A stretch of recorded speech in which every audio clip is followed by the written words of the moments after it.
Hello and welcome to the FatBoss Guide to Felhounds of Sargeras on Normal and Heroic in Antorus, the Burning Throne. So this encounter is a multi-dosser's dream as it consists of two bosses that share a health pool. The fight isn't overly complex and as a result is pretty easy to follow. It's primarily all about moving from things that just look bad. Now before we go into raid mechanics, we should get the most important thing out the way first.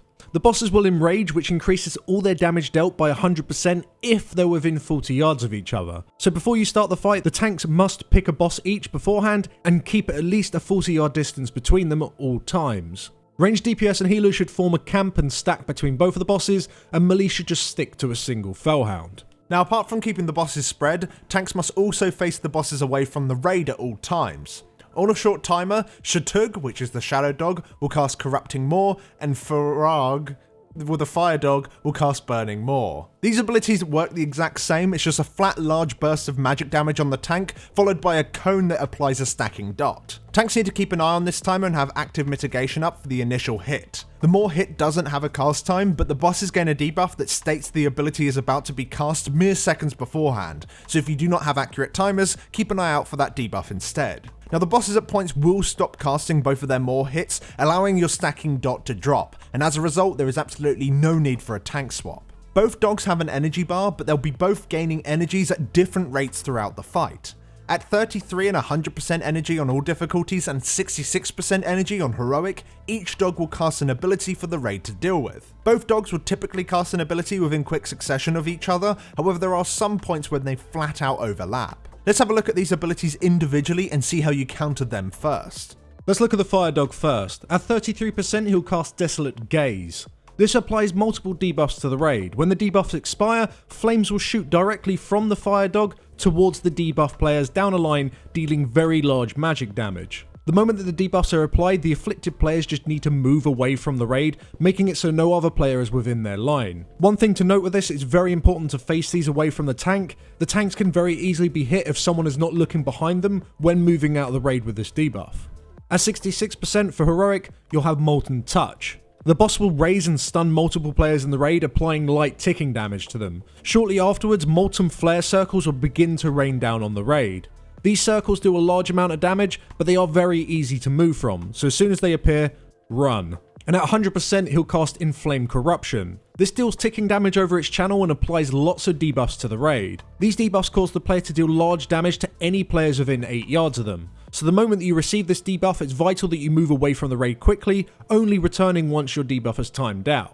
Next up is the Shadow Dog. At 33% he'll cast Consuming Sphere. This will fire a large orb in the direction of a random player. This pulls in all players, however it's easily outrun, especially as the further away you are from it, the weaker the pull-in. If you are caught in the middle of it, you'll be taking ever increasing ticking damage, so yeah, don't stand in the middle of it. On heroic at 66% energy, the boss will place out Weight of Darkness debuffs. This is a debuff that applies a large targeting circle around you and slows you. After 5 seconds it will time out, fearing you for 20 seconds, however if you have 3 or more players within your circle, the fear will be completely negated. As the range and melee camps should already be stacked by themselves, this effect is dealt with passively most of the time. It does however sometimes land on your tanks. Melee should cover the tank which is on their dog, whilst mobile range DPS and healers should assist the other tank.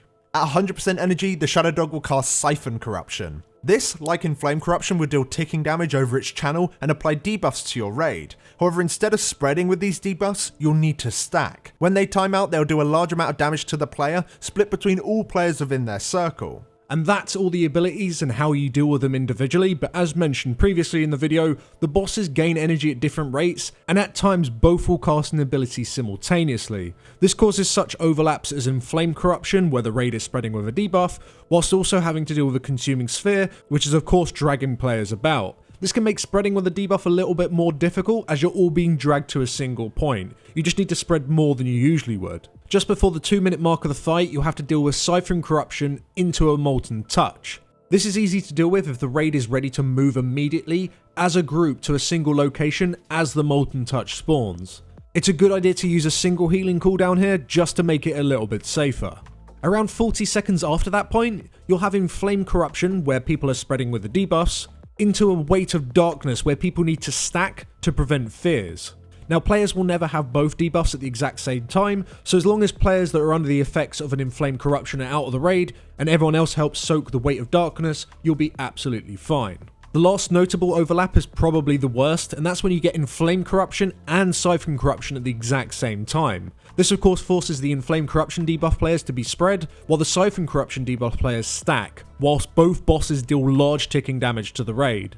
This happens close to 5.5 minutes into the encounter, and really you should be able to kill the boss way before then. But if you do reach this point, you'll want to have at least one strong healing cooldown to cover the raid damage, whilst also using damage reduction cooldowns like Spirit Links or Barriers. But the overlaps aside, that's all you need to know for this encounter. It's all about just getting your head around what ability is going to be cast at what energy percentage, and then that way you can anticipate exactly what ability is coming in at what point of the fight.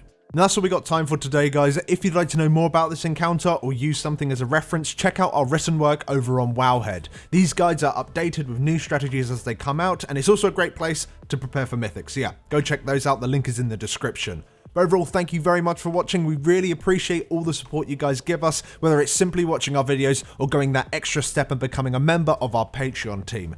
The people over there, thank you so much for your continued support. You guys are amazing. See you in the next guide. Thank you very much. Thanks for watching.